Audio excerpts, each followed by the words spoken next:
This video is made possible by Clove Technology. Visit clove.co.uk to pick up the Sony Xperia Z2 and other devices SIM-free. Hey, what's up YouTube? Saf here on Super Saf TV, and in this video I'm going to be comparing the camera quality of the Sony Xperia Z2 versus the iPhone 5S. I'll be looking at both the front and rear facing cameras as well as images and video too. And do also look out for the audio icon in the corner of the screen, and that will indicate to you which device the audio is coming from too.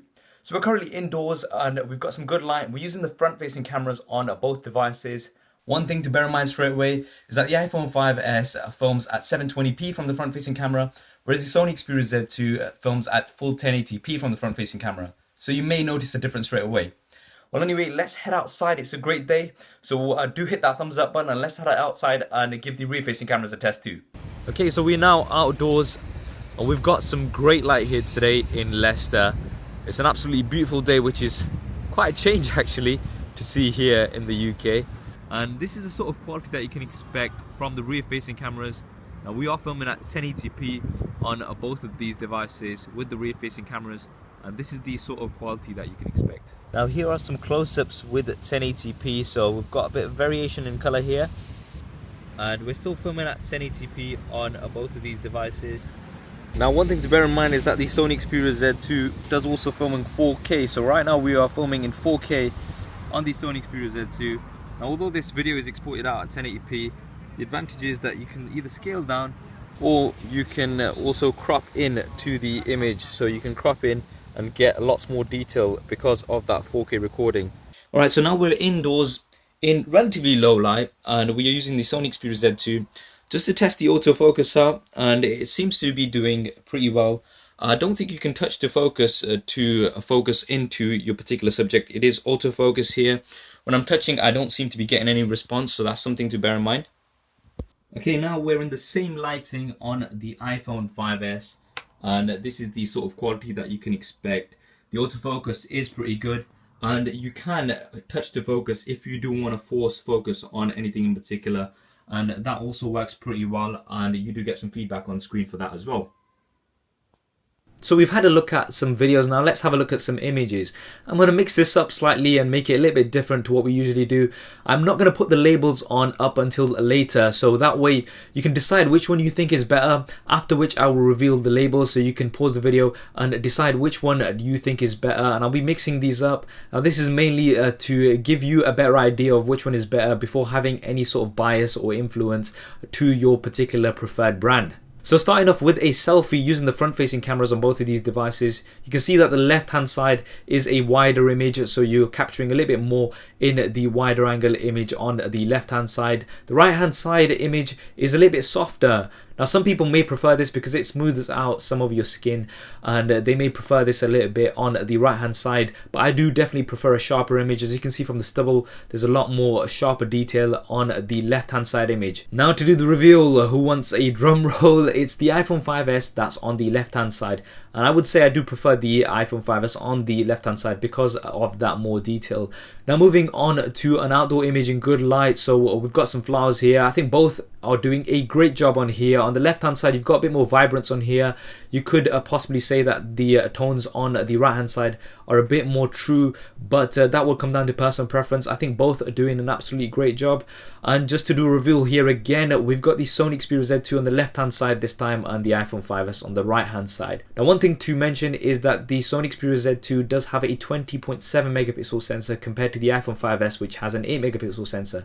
So if you go in 100%, you can see that you've got a ton of more detail on the Sony Xperia Z2, which I do like. You've got that ability to crop in further as well, and you've got a ton more resolution on the Sony Xperia Z2. The other thing I do have to mention is that on the iPhone 5S, I did find it difficult to focus into a particular flower. When I was touching to focus, it was missing the focus a few times. Now I'm not sure how the focusing system works on the iPhone 5S, but I did find it a little bit better to pinpoint on particular items on the Sony Xperia Z2.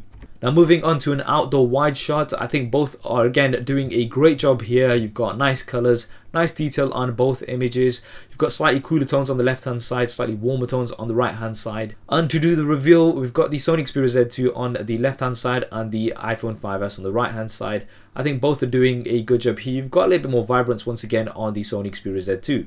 Now moving on to an indoor shot in good light, we've got some slightly different tones here. We've got some cooler tones on the right hand side, some warmer tones on the left hand side. Personally, I do prefer the cooler tones on the right hand side. And those are off at the Sony Xperia Z2, and we've got the iPhone 5S on the left hand side. Not a major difference between these two here, but I do prefer cooler tones. It will come down to personal preference. Some people will prefer the warmer tones on the iPhone 5S. Now moving on to an image indoors in relatively low light. This is a good test to test out the low light capabilities of these cameras. I think both are doing a great job. I'm going to call this one a tie here. You've got, once again, very slight differences in tone, but I think both are doing a good job here.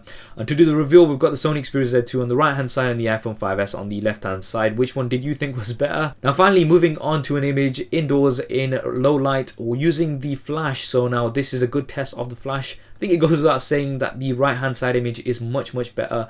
The left hand side image is very washed out and very yellow as well, so not good there at all. And the right hand side image is of the iPhone 5S, and that is because of that dual LED flash, and it's doing a great job. I do really like the dual LED flash. I think it's one of the best flashes on any smartphone camera at the moment, and it does a great job here, as you can see. So there we have it, the camera comparison of the Sony Xperia Z2 versus the iPhone 5S. I think both are great cameras and both take great shots overall. In my opinion, I would say that even though the iPhone 5S has a low resolution on the front-facing camera, it does produce better front-facing images. As you saw with the selfies, I think it has more detail, and I would give the edge for the front-facing camera to the iPhone 5S. But for the rear-facing camera, images and video, I think I do have to give the edge to the Sony Xperia Z2. That huge 20.7 megapixel sensor means tons of detail, good low light performance, and to top it off, you've also got 4K recording from the rear-facing camera, which is absolutely great. And you've got lots more options here. You can crop in and you can really change the composition of your images as well because of the larger resolution in images as well as video. Images with flash do have to go to the iPhone 5S though. I think that dual LED flash is still doing a great job and is still one of the best out there in terms of the flash. So it depends on what you take more shots of.